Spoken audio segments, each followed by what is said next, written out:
Lahore high court نے نابالغ بچوں کی حوالگی کے حوالے سے ایک اہم فیصلہ دیا ہے اور ٹرائل کورٹ کا وہ فیصلہ کالعدم قرار دے دیا ہے جس میں نابالغ بچے کو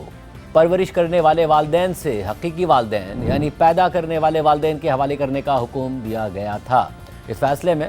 بچے کی اپنی مرضی اور اس کی فلاح و بہبود کو خاص اہمیت دی گئی ہے اور عدالت نے بچے کا اپنا موقف سننے کے بعد فیصلہ دیا ہے۔ اہم بات یہ ہے کہ بچے کے حقیقی والدین نے پیدائش کے بعد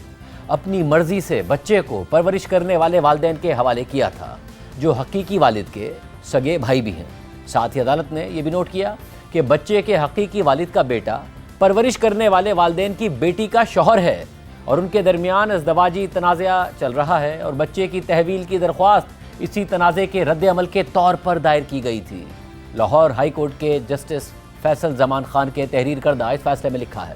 کہ اس درخواست کا پس منظر یہ ہے کہ ریسپونڈنٹس نابالغ بچے کے حقیقی والدین ہیں جو اس وقت تقریباً 13 سال کا ہے۔ یہ بات تسلیم شدہ ہے کہ ریسپونڈنٹس نے اس بچے کی تحویل خود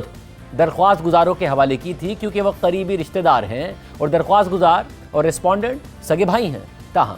4 مارچ 2022 کو ریسپونڈنٹ یعنی بچے کے حقیقی والدین نے درخواست گزاروں یعنی پرورش کرنے والے والدین کے خلاف بچے کی تحویل کے لیے عدالت میں درخواست دائر کر دی۔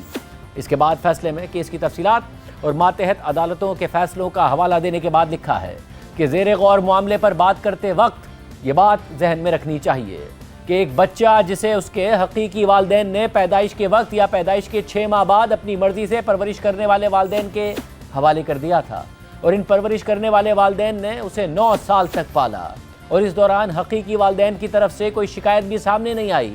مگر پھر ایک دن اچانک بچے پر یہ انکشاف کر دیا گیا کہ وہ درخواست گزاروں کا بچہ ہی نہیں ہے بلکہ ریسپونڈنٹس کی اولاد ہے۔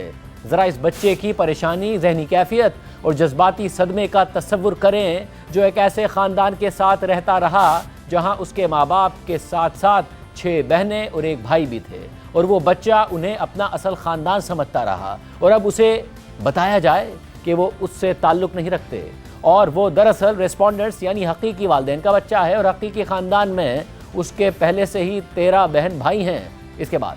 جسٹس فیصل زمان خان نے سپریم کورٹ کے متعدد فیصلوں کا حوالہ دیتے ہوئے لکھا ہے کہ سپریم کورٹ نے گارڈینز اینڈ وارڈز ایکٹ 1890 کے سیکشن 17 کی تشریح کرتے ہوئے اپنے فیصلوں میں یہ قرار دیا ہے کہ کم عمر بچے کی تحویل کے بارے میں فیصلہ کرتے وقت سب سے پہلی اور بنیادی بات اس کی فلاح و بہبود ہے۔ یہ سیکشن کسی شخص کو سرپرست مقرر کرنے کے لیے گائیڈ لائنز دیتا ہے